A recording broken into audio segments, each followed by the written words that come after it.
Well, it's Wednesday, and that means our favorite day of the week because Craig Hignight is here to answer all of our plant and garden questions. So we're hoping that you've saved them up all week like we do so that we can ask these questions and then, go and do them on the weekend and then come up with more questions, right? Absolutely.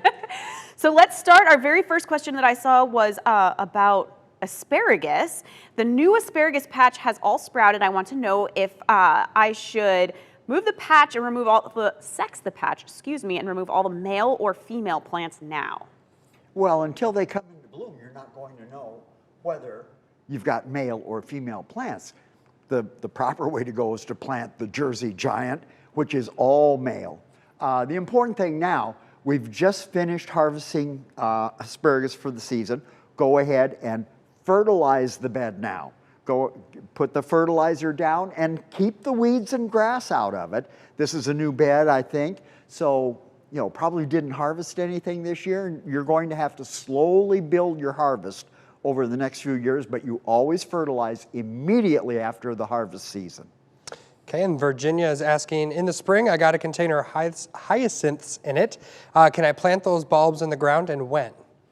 Well, they can go in the ground after they have gone dormant.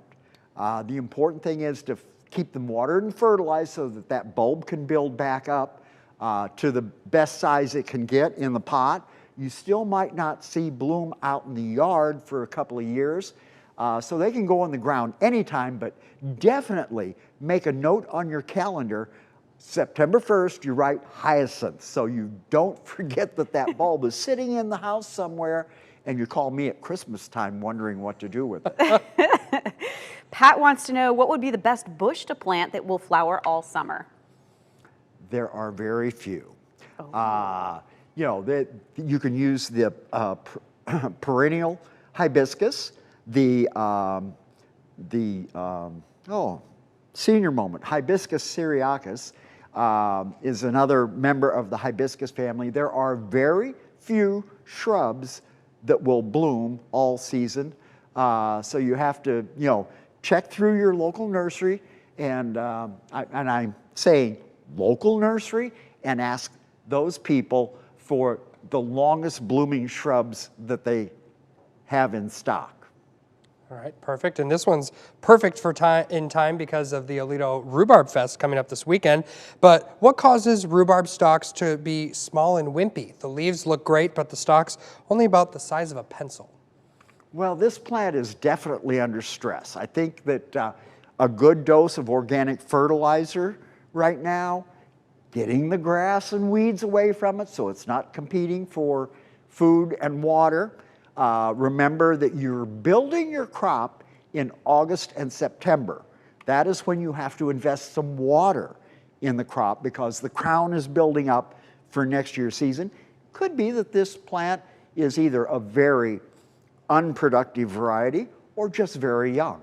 As the plant matures, the stems will get bigger and bigger.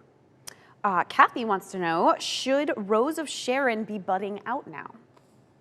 I would expect Rose of Sharon to be showing signs of life by this point, but you're going to go ahead and do the scratch test. You're going to start at the top of the plant and you're going to nick the stem with your thumbnail. Down a little bit, nick. Down a little bit, nick. And you keep going until you see green tissue, under the bark. If you get clear down to the ground, this plant might not be coming back. Can you do that scratch test with hydrangeas? You can do it with any plant. Oh. Yes, any plant. Guess what I'm going to be doing today. I would not try it with poison ivy. Oh, yeah. They'll end up with another kind of scratch test after that, right? Gross. Well, we are, of course, talking with Craig Hignight here for all of your plant and garden questions. Keep them coming on the WQAD Facebook page. We're going to take a short break, but we'll answer more right after the break.